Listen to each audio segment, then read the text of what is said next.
ఆ నేత తెలంగాణ సీఎం రేవంత్కు సన్నిహితుడు. అయినా రెండుసార్లు ఆయనతో దురదృష్టమే దోస్తీ చేసింది. అసలు దోస్తు ముఖ్యమంత్రి కావడంతో ఆ నేత రాజకీయ జీవితంపై కొత్త ఆశలు చిగురుస్తున్నాయనే టాక్ నడుస్తోంది. చట్టసభలో అడుగు పెట్టాలని ఆయన కన్న కలలు నిజం కానున్నాయా? ఎమ్మెల్యే టికెట్ దక్కలేదు, ఎంపీ టికెట్ హామీ దొరికింది, ఇప్పుడేమో ఎమ్మెల్సీ అంటున్నారు. ఏదో ఒక రూపంలో చట్టసభలోకి ఎంట్రీ ఇస్తారా? ఇంతకీ ఆ నేత ఎవరో చూద్దాం. తెలంగాణలో కాంగ్రెస్ పార్టీ అధికారంలోకి రావడంతో గెలిచిన ఎమ్మెల్యేలతో పాటు మంత్రి పదవులు పొందిన వారు ఎంత సంతోషంగా ఉన్నారో వారితో పాటు ఇంకొందరు నేతలు కూడా ఆనందపడుతున్నారట. అలా సంతోషపడుతున్న వారిలో ఉమ్మడి నల్లగొండ జిల్లాకు చెందిన పటేల్ రమేష్ రెడ్డి కూడా ఉన్నారు.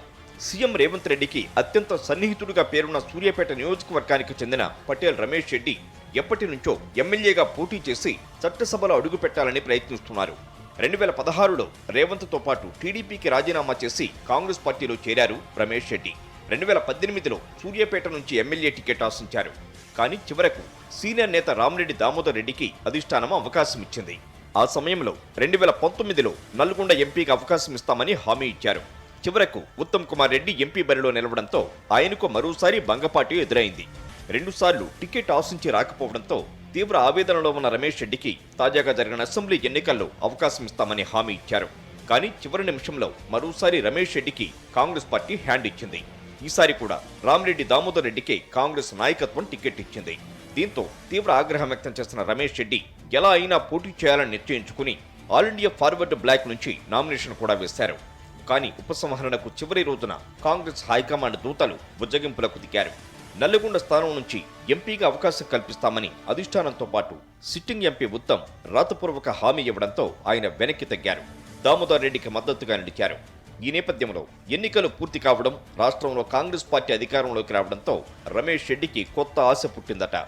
ఎంపీ ఎన్నికల నాటికి పరిస్థితి ఎలా ఉంటుందో ఏమో అనుకుంటూనే ప్రస్తుతానికైతే ఎమ్మెల్సీ ఇస్తే బాగుంటుందని పార్టీ కోసం అనేక త్యాగాలు చేసిన తనకు అవకాశం ఇవ్వాలని ఆయన కోరుతున్నారట.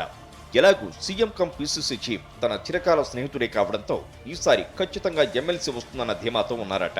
శాసనసభ ఎన్నికల్లో సూర్యాపేట నుంచి పోటీ చేసేందుకు తీవ్రంగా ప్రయత్నించిన పటేల్ రమేష్ రెడ్డి నియోజకవర్గంలోని అన్ని గ్రామాలను చుట్టి వచ్చేలా పాదయాత్ర చేశారు. పోటీకి అవసరమైన అన్ని వనరులను సమకూర్చుకున్నారు. ఆయనకు టికెట్ ఇప్పించేందుకు రేవంత్ రెడ్డి కూడా తీవ్రంగానే ప్రయత్నించారు. కానీ టికెట్ రాకపోవడంతో తీవ్ర నిరాశలోకి వెళ్లిపోయిన పటేల్ పట్ల రేవంత్కు కూడా సానుభూతి ఉంది. తనకు మొదటి నుంచి అండగా ఉన్న రమేష్ రెడ్డికి ఓ పదవిస్తే పోలా అన్న ఆలోచనలో ఉన్నారట రేవంత్. దీంతో రాబోయే రోజుల్లో ఖాళీ అయ్యే ఏదో ఒక ఎమ్మెల్సీ స్థానంలో రమేష్ రెడ్డిని మండలికి పంపించే అవకాశాలు ఎక్కువగా కనిపిస్తున్నాయి. దీంతో రమేష్ రెడ్డి పట్టారాని సంతోషంతో ఉన్నారట. ఇన్నాళ్లు పట్టువదలని విక్రమార్కుడిలా ప్రయత్నం చేసినందుకు ఫలితం త్వరలోనే రాబోతోందని రమేష్ రెడ్డి ఆశిస్తున్నారట. ముఖ్యమంత్రి రేవంత్ రెడ్డి, పటేల్ రమేష్ రెడ్డి స్నేహితులు. ఇద్దరు ఒకేసారి కాంగ్రెస్ లోకి వచ్చారు.